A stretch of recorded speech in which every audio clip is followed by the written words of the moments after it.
Stop me if you've heard this before. North Carolina gets off to a slow start, but this time, no magic comeback. This is Tyler Hansbrough, and you're listening to Locked On Tar Heels. You are Locked On Tar Heels, your daily podcast on the UNC Tar Heels. Part of the Locked On Podcast Network, your team every day. There, what's up? It's Wednesday, November 27th, 2024. Thanksgiving Eve. Happy Thanksgiving Eve. Pat Kilby to you. It's great to be here, coming at you live on a Wednesday morning. Welcome into this episode of Locked On Tar Heels podcast, the only daily North Carolina show out there. I'm your host, Isaac Shea, joined by our good buddy, Coach Pat Kilby, who is coming to us from a coffee shop. You got to do what you got to do on Thanksgiving week, friends. You're joining us at the place to get your Tar Heels content every single day, part of the Locked On Podcast Network. Thanks for making this your first listen or watch. Hopefully you got some sleep after another late night North Carolina game and you're ready to go today. Splash some water on the face. Get that coffee. Maybe that's why Pac's there, and we'll get after it. This episode's brought to you by FanDuel. You can start the season with a big return on FanDuel. New customers, you can place a $5 bet, and you'll get started with $150 in bonus bets if you win. Visit FanDuel.com to get started. Big welcome into all our everydayers, all the members of the Locked On Tar Heels Discord, and, of course, the Locked On Tar Heels Insiders. Great to be together today, although it is a sad day as Carolina drops their second game of the season, 85-72 to the Auburn Tigers in Maui. And Pat Kilby, quite frankly, it was not that close in my humble estimation. I kept saying to myself, how are we this close where a bucket could get this down to single digits? But I think that tells a lot about it. Pat, here's where I want to start with a quote from Seth Trimble. You ready for this? Yes. Seth Trimble said post-game, quote, "They punched and we didn't want to punch back. The ball stuck, and if I'm playing a team, that's what I want to happen. I want the ball to stick in one person's hands for 25 seconds, and that's kind of how we played the whole game." Packed two big sections there, the punching and not punching back, and then the lack of offensive rhythm and flow. Pack, it seems like Auburn was the aggressor in this one, and Carolina wasn't ready for the fight. Yeah, and honestly, it's kind of becoming a bit of a trend, which is scary. I feel like we came out in the Dayton game and you could clearly see that Dayton wanted it more than we did. And the same thing is true of the Auburn game. They came out, they were the aggressor. They punched first, and they punched a lot more than we did. And, quite frankly, I don't even feel like the score was indicator of how separated that game was. The score is closer than the game really was in my mind. And I just feel like, it's not even just the body language and the aggressiveness and the attentiveness in which we play with, but it's like the sloppy turnovers, the not finishing buckets around the rim, not being locked in at the free throw line. Like, it's just the little stuff like that that just has me concerned about kind of where we're at right now as a team. So, yeah, Auburn starts this game scoring on their first 5 possessions, Pack, in totality. Now, you said this is coming a bit of a trend. I had run the numbers before this game started. In the first half combined, Carolina's scoring margin was minus I just lost it. Minus 5 on the season and plus 88 in the second half. Now, after this game, Carolina's scoring margin in the first half is minus 13, and their second half total scoring margin is plus 83. You're not going to be able to continue to survive by digging these big holes and then trying to dig yourself out of them in the second half. It's just not sustainable, and that's what we saw in this one. Pack, put on your coach's hat here for a second, just at the general level. What does Carolina have to do to be more ready to go from the tip? Well, at this point, I don't know. It's kind of one of those things where it's like you almost have to be there and you have to see what's going on that would cause this. But in my mind, my first thought is, maybe my only thought in regards to this is, we need to mix the lineup up a little bit and see if we can cause a spark. And that's a possibility. We saw Hubert start Vin Allen Lubin in the second half last night. Be curious to see tonight if Vin Allen Lubin is starting. And I wouldn't even mind seeing Drake Powell thrown in there for like Jalen Withers, and let's just get smaller and let's get aggressive and let's go get after it from the start versus getting punched first and having to climb out of the hole. And I'm not saying that we for sure do that, but maybe it's a spark. Maybe it changes the way we start games. I don't know. But it's certainly a trend that's concerning and has got to change fast. We cannot, you said it best, it's not sustainable to dig yourself out of holes all the time. You just can't live like that through a season. So we're going to have to figure something out. We're going to have to figure it out fast. I like that thought of like, hey, I don't know what it is, if it's an intangible thing, if it's just Carolina taking forever to settle into a game or what, but this idea of like, let's at least try switching up the starting lineup to do something, and I'm very curious to see. We'll obviously hit on that as we get to Michigan State later in the show about the possibilities of it. And part of that, Pac, you were just talking about both the 4 and 5 positions where the Jalens have been starting. Part of the issue we saw last night, and we'll get back to Seth, the back half of Seth's comments here in a little bit. But all offseason, man, we bemoaned the misses in the transfer portal, specifically in the front court. And I think several of the big fears coming in were like, hey, Hunter Dickinson, when we play Kansas, if we play Auburn and Maui, Johni Broome is going to be an absolute problem. And it was clear and obvious that Carolina had no answer for Johni Broome, who finishes with 23 points, 19 rebounds, 5 assists, and 3 blocks. Pac, it appeared to me, from the way Auburn played from the very outset of this game, they knew Jalen Washington could not handle Johni Broome one-on-one, and so they just went to that well over and over and over again. What did you see from what was going on with the front court? Well, Isaac, what's concerning to me is the fact that our staff didn't see that was going to happen. And, and where I'm going with this is like the first possession of the game, Auburn goes right to Johni Broome, right? He took 5 or 6 dribbles and backed Jalen down and then laid it off the square. There was no double team. There was no nothing. It was almost like our staff believed that Jay Wash could hold it. They were like, we're just going to play him straight up one-on-one. And I'm concerned about that. I'm like, how in the world have you seen Jay Wash and you've seen Johni Broome and you thought we were going to win that? So it's like, all right, we need to figure something out there because that's not – this isn't going to be the only team where we see a big man that can play. And we're going to have to figure out how to guard him. And then we kind of started trying to double him, but we were doubling from the ball side post or ball side. And slowly. It was not, I think about Virginia and how like intensely they double possession after possession. It was not that. No. But Virginia always doubles from behind the post and they come from the bottom side. And in basketball, if I can use football as a reference here, you watch quarterbacks, right? And when teams blitz, they throw where the pressure is coming from because that's the open area. Basketball is the same way. If a post player can see a double and he can see it coming, he's going to get the ball to that perimeter player to get a catch and shoot 3. And Auburn did that. They took advantage of that.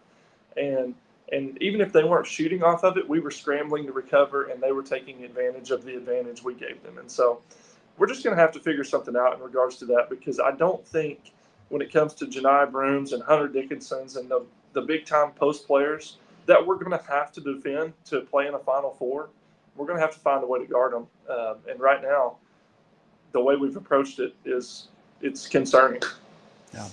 And obviously, we don't want to spend the entire season looking back on the what ifs, but watching watching Alabama and Houston right before this, it was very easy to look at it and say, man, this game probably looks a lot different if Cliff Omori is the one guarding Johni Broome in the post there. And I don't want to keep calling back to that all season long, Pac, but that is a very present reality that interior one-on-one mano-a-mano matchup would have been wildly different. Additionally, Pac, another kind of disturbing trend with this, I was just putting all my stats together this morning, catching up from last night's game. The Tar Heels have now surrendered double-digit offensive rebounds in 5 of the 6 games they've played this year. The only one they haven't was against American. And, so there's like, got to be able to finish these possessions with the defensive rebound. And that really hurt in this game against Auburn where, just couldn't crowd those rebounds a lot of times. Yeah. Do you have the stats in front of you by chance? I do.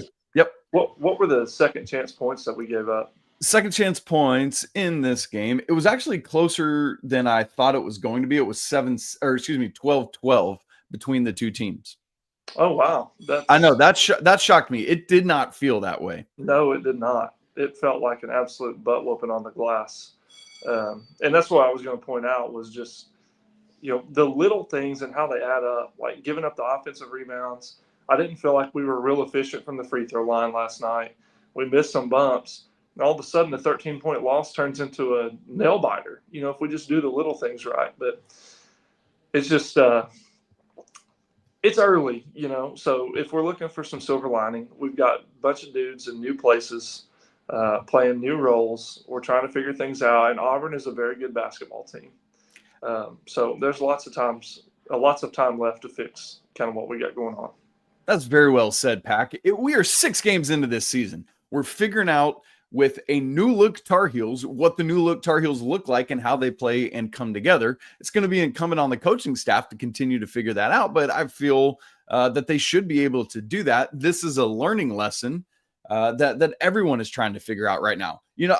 We could be UConn sitting here at 0-2 in Maui, and that's not where we're at, right? And so we got to keep all these things in mind. That said, I think we're never going to be satisfied, and there's a lot more we want to continue to evaluate. So, Pack, we still got to discuss the back half of that Seth Trimble quote about how kind of inefficient Carolina's offense was, dealing with that. And also, we've asked for some defensive adjustments. I think Auburn kind of painted a little bit of a blueprint for what Carolina could be doing with their defense to hide some of those rim protection deficiencies. What will that look like? We'll talk about it coming up in just a second. Right after I tell you about our good friends at FanDuel. Look, you can get ready to tackle the NFL action with FanDuel. It's America's #1 sports book because right now, new customers can bet $5 and get $150 back in bonus bets if you win that bet. The FanDuel Sportsbook app gives you everything you need to place live bets on the NFL all in one place. So maybe you get a hunch in the middle of the game. Well, you can check out the latest stats, view live play-by-play, and so much more on the same page where you place your bets.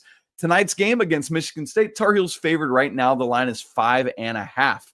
Visit FanDuel.com to join today and get in on that action. Never waste a hunch, and you can always go make every moment more with FanDuel, an official sportsbook partner of the NFL.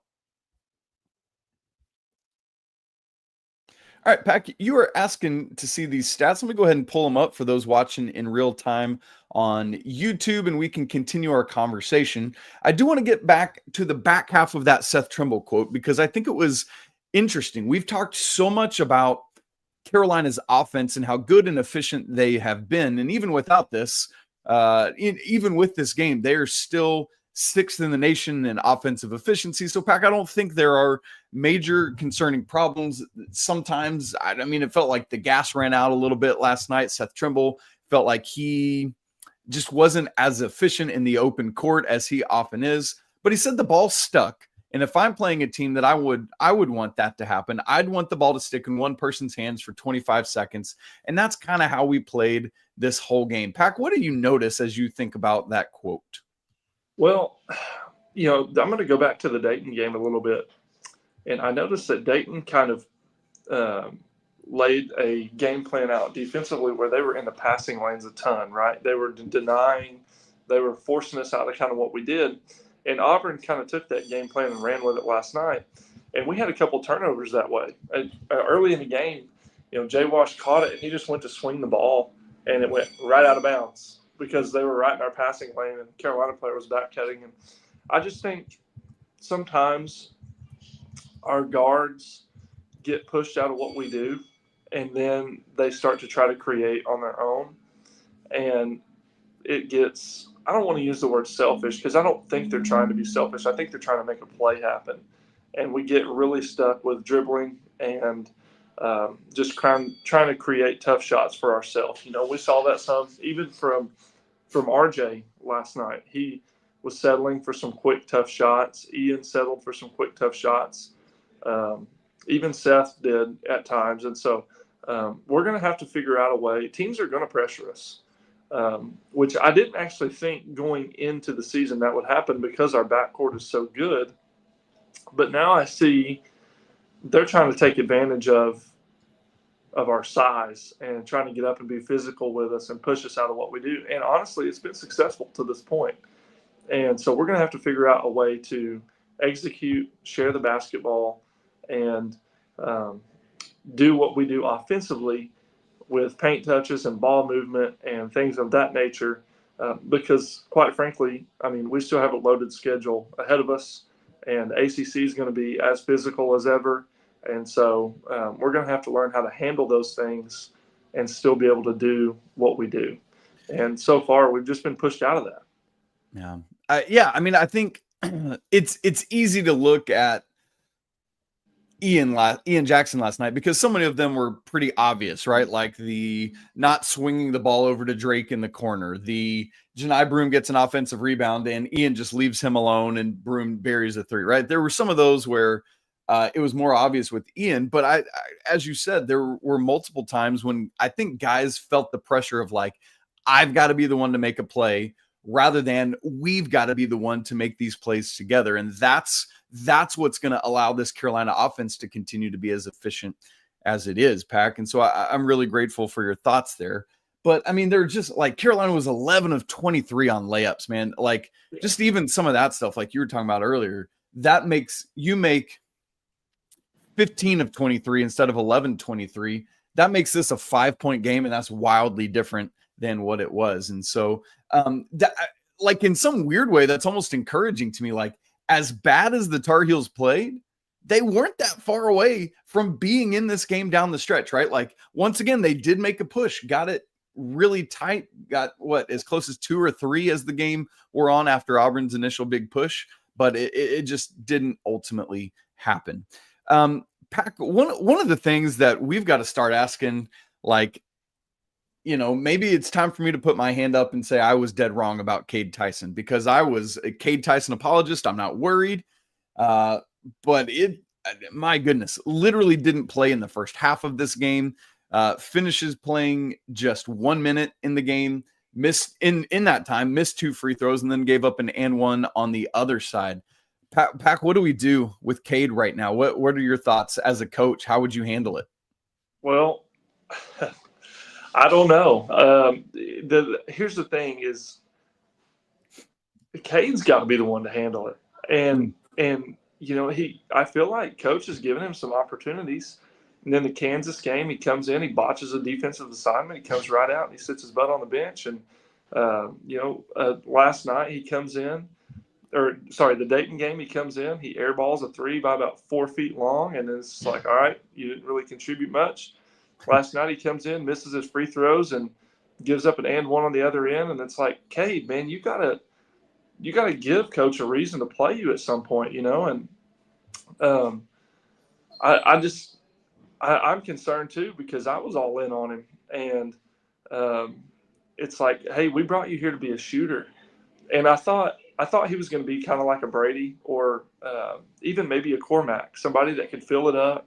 They might be a little bit streaky here and there, but they were going to keep shooting the ball. But more than anything, they were going to provide like a spark and some energy and some experience. And I just haven't seen that from him so far. He looks kind of like, you can read his body language. He seems like he's maybe in his own head and struggling in his own ways. And so he's got to find a way to get out of that slump, because I don't think our team is going to reach its ceiling if we don't get him on board and don't get him playing good basketball. Yeah. Because if you think about it, I mean, a lot of our hopes for this team were based around him being able to be a stretch 4 and him being a hit from the portal. And he's just not been that. And so, you know, I think last week or maybe 2 weeks ago, we were talking and I was kind of like, hey, Drake Powell's our X factor. But now I'm kind of feeling like Cade Tyson's our X factor. If we can get him to start playing good basketball, that changes the look of our team.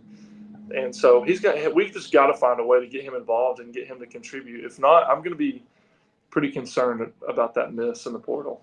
Yeah, I mean, it's funny you talked about Drake Powell, like in a time when we're seeing a lot of, you know, like there were moments where Ian looked very Ian. I feel like Drake Powell is settling in very well. He looks confident. He looks comfortable. He knows what he needs to do. that little mid-range jumper he knocked down last night against Auburn, obviously going back to that corner three that gave Carolina the lead back against Dayton a couple nights ago. Like, I just continue to be very impressed with him. And to this point in his freshman year, the stage has not been too big for him. That's definitely a silver lining for me. And speaking of that front court stuff, Pack, I think, on a night when, again, Jay Wash kind of struggled and didn't have much production, 2 points, 0 of 2 at the free throw line, 2 boards, 3 turnovers, and a block. Then Allen Lubin was far and away the best front court player, Pack.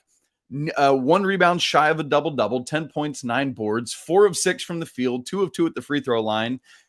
4 of those rebounds were offensive. I think that helped with those second chance points we were talking about, and a block. And so, Pack, it's like somebody's got to step into this void and step up for the Tar Heels. In fact, it's funny. You had mentioned earlier, hey, maybe tonight we see Van Allen Lubin and Drake Powell start. And it's funny, there's a M Barnes 915 says in the chat, if the bigs are underperforming in a game, should UNC play more of Seth, RJ, and Elliott with just whoever the 2 other best remaining performers are in a game? And I wonder if there's something to that. It's like, you got your 3G, right? They're going to be on point and ready to go. And then it's like, all right, who's the 2 other best players right now? Who's the most effective in this game? Let's get them out there. Yeah, I mean, I do think that's probably Drake and Van Allen. And so I'm all about that. And we've got to do something, right? Like, there's got to be some type of spark. And I mean, what can it hurt to try? I mean, we can't keep starting games down 15 points going into the second half and trying to climb our way out of it, playing hero ball. It's like, I mean, I don't feel like it could hurt to do that, and I'd be on board for it. Just I don't even care if it's the 5 best players. Put 5 players that are going to get out there and bust their tail and look like they want it. And that's one thing that's been frustrating about the last 2 games. And I know we ended up winning the Dayton game, but it's like, this is Carolina basketball. Yeah, we're basketball royalty, but we're that way because we worked for it and we earned it. And sometimes I feel like we step on the floor and our play style and the way we react to things is almost like, oh, we should get that call because we're Carolina. Like, no, we got to get out there and get after it. And so I'm all for putting 5 guys out there that are going to compete and play well together and give it their best. And, when I think about that, part of it, like, Pack, I was pretty frustrated with the referees, like, in this Auburn game, allowing Auburn to not only be the aggressor, like, in a good physical way, but like, go a little too far at times. I thought, like, in the first half, there was a moment where Carolina was in the bonus. Auburn had committed 7 fouls, and not a single foul had been whistled on the Tar Heels. And at first I was like, yeah, I kind of like that. But then I was like, no, that means Carolina's not being aggressive enough and playing hard enough. I almost want to take back my thoughts about being frustrated at the refs and be frustrated at Carolina for not saying, all right, this is what's being allowed in this game. We're going to react to that and be equally as aggressive. And so that, like, it's that kind of thing. And the good news, Pack, is that the Tar Heels have one more opportunity in Maui to do that and come home with a 3-1 record in Hawaii. I think if the Tar Heels could do that, we might feel a little bit better about things. And that's going to happen tonight against our good old buddy, Michigan State. We're going to get ready for that game coming up in just a second.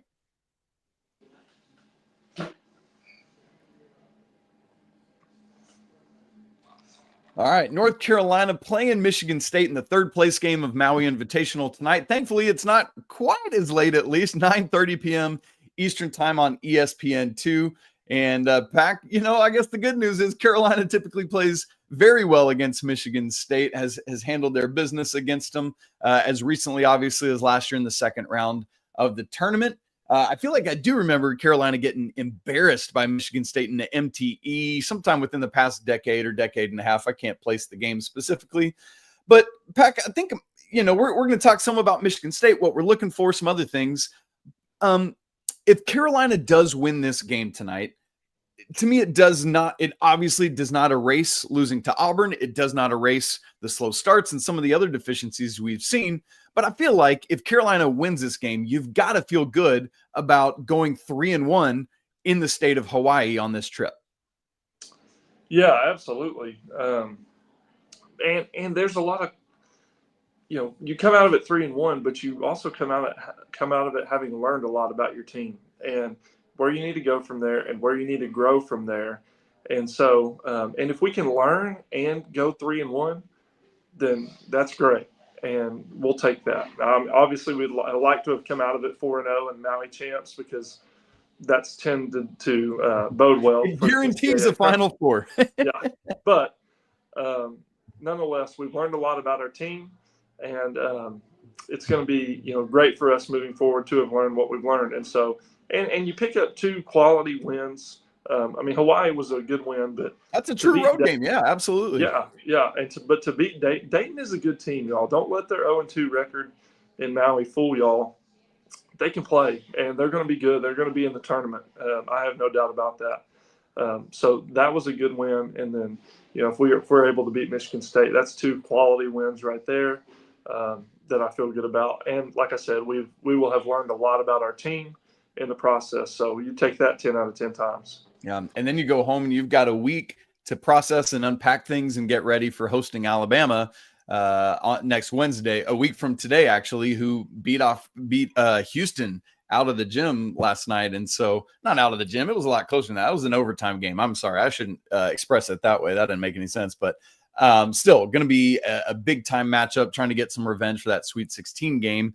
And that's what that'll be. It would have been fun to play Memphis again tonight and see if because it seems like they've gotten a lot better since that exhibition game, and they're definitely playing tough. So Carolina, I think, would have had to respond to that. Pack, as we think specifically about Michigan State, they are 5-2 right now. They've beaten Samford, they've beaten Colorado, so no real key marquee wins of note. But I think you don't really see that on Carolina's schedule right now either. Interestingly, their 2 losses are to Kansas on a neutral court by 8, and then they lost to Memphis in Maui yesterday. So pretty similar schedule-wise between these 2 teams in some ways, although Michigan State's other games have not. They've been against teams ranked outside the top 200, and so really haven't learned too much about Michigan State as of yet. Jaden Akins is their leading scorer at 12.7 points a game. Frankie Fiddler transfers in, averaging 11.1 points. And then Jace Richardson, a freshman who is the son of Jason Richardson, who Tom Izzo also coached at Michigan State, averaging 10.4. Pack, I think one thing that's going to be critical to watch for, Tom Izzo is using his bench a ton this season. 9th nationally in bench minutes played, 42.3% of their minutes. That means they're probably the fresher team coming into this game, so that'll be something to watch. Michigan State is one of the 5 worst 3-point shooting teams in the nation right now, shooting 22.1%. That's 360th in the nation. Got to make, they got to cut off their other supply, see if they can be a 3-point shooting team. As for the starters, it's Jaden Akins, it's Frankie Fiddler, Jeremy Fears, who's back after getting shot last year. So really cool for him to be able to be back and healthy and playing.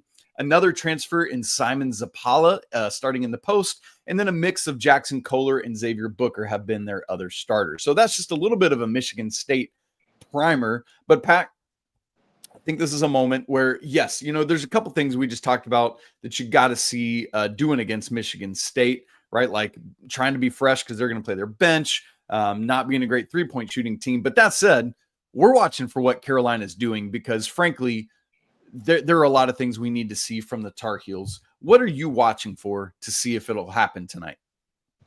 Well, the first thing I'm watching for is just to see how we respond.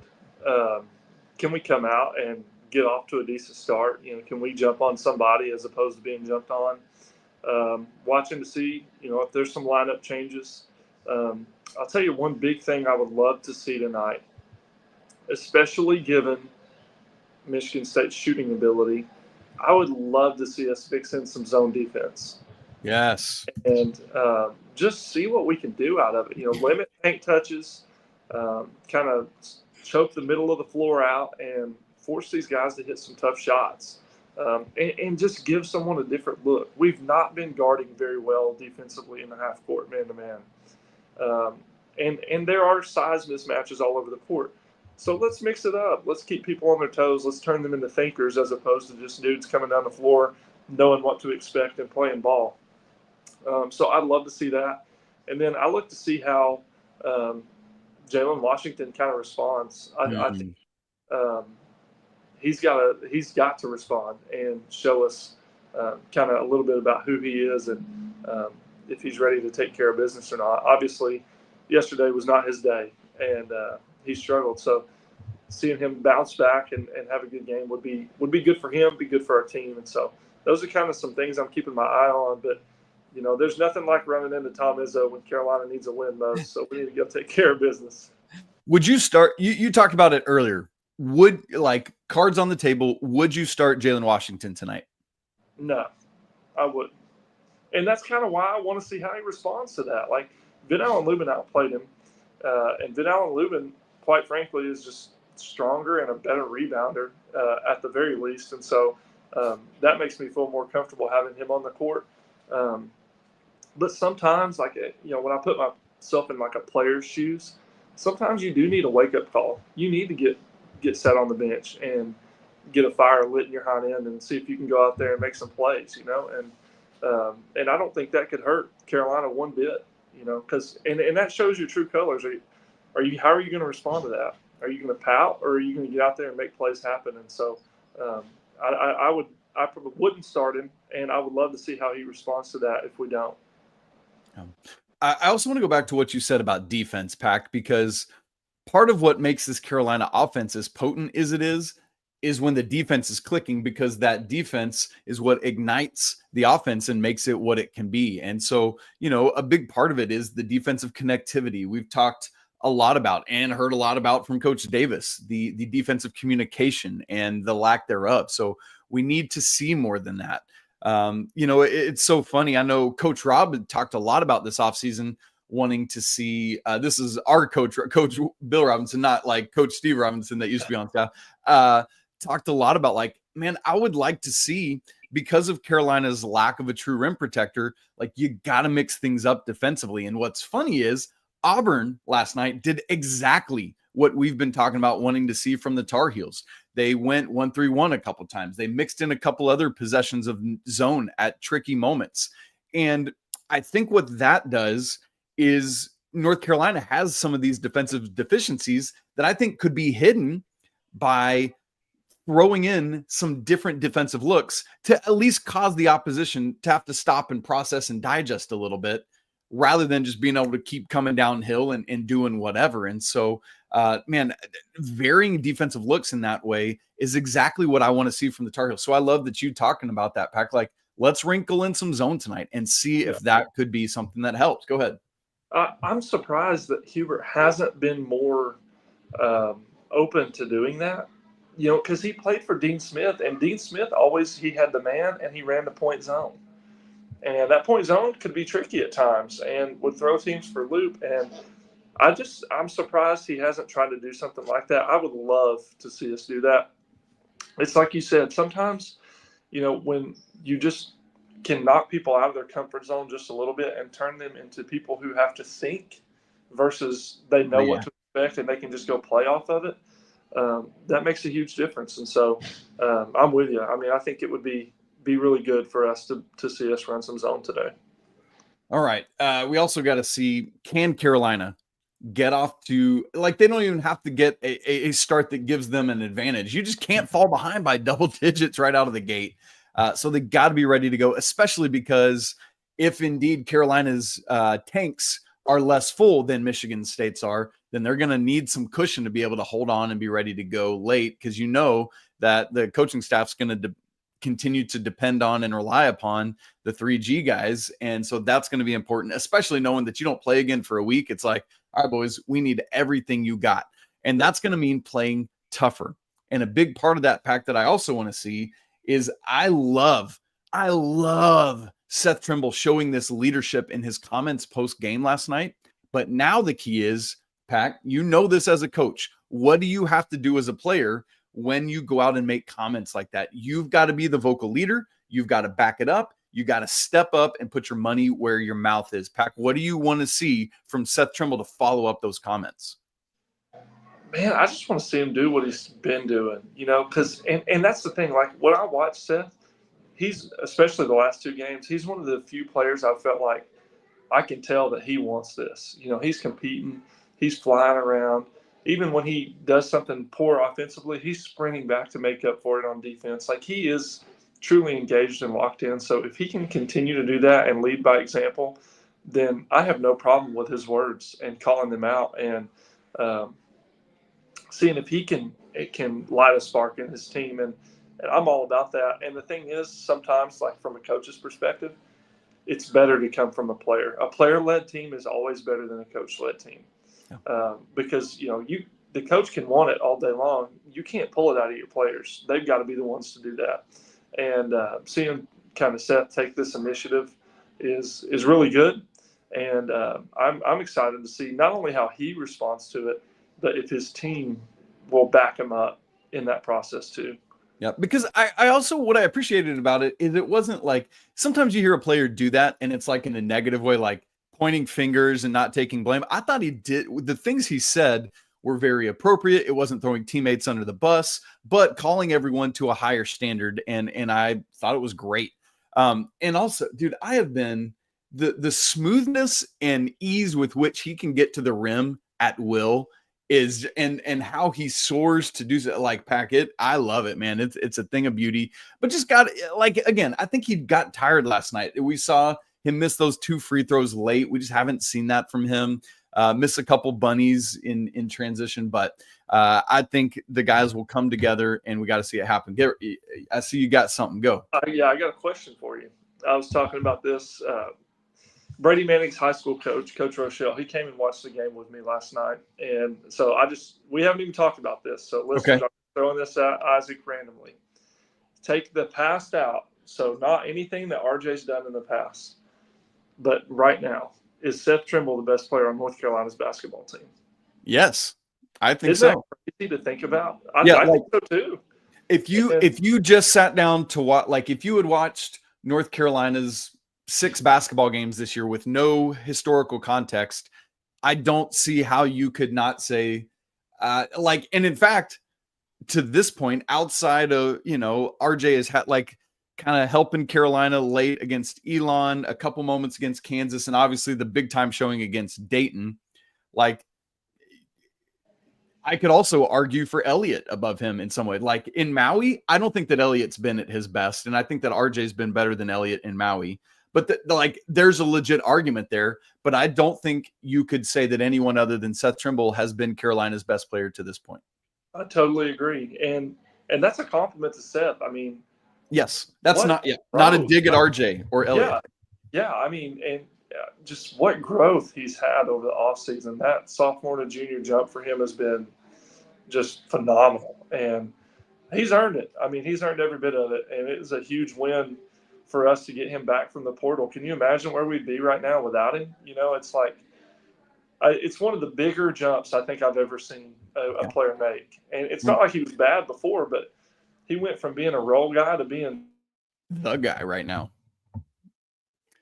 Yeah. And, Pac, I think your mic is muted or something. I see you're still talking, but I'm not hearing anything. But what a flower in the cap for development in an era where, in the transfer portal, we just don't see as much of it. And I think this is just a reminder of what we've lost with all of the player movement right now. Yep. Well, gang, we're about getting close to 40 minutes into this thing, so we're going to let you go. It's Thanksgiving Eve. It's great to hang out. We will have a show tomorrow. I know it's going to be Thanksgiving, but we got one more Maui game to unpack, so we got to make sure to do that. And then on Friday's show, we'll get ready for NC State and a couple other things because there's one more football game coming up this weekend. All right. Thanks so much for joining Coach Pat Kilby and I. Hope you enjoyed being with us. If you haven't subscribed to Locked On Tar Heels on YouTube and on audio, make sure you do that right now. If you're not part of the Locked On Tar Heels Discord, we'd love to invite you to join us there as well. It's free, and the link is in the show notes. And if you want to go even deeper with our show, Locked On Tar Heels Insiders, you can join it, get lots of perks. The link for that is in the show notes as well. And it's a great way to help support this endeavor. All right, guys, we'll talk again tonight after the game. We will have a live reaction show because it's earlier. Thank goodness. Come join us after that. Hopefully another win over Sparty. It's always a great day to be a Tar Heel, even the day after a loss. We'll talk again tonight, but until then, peace.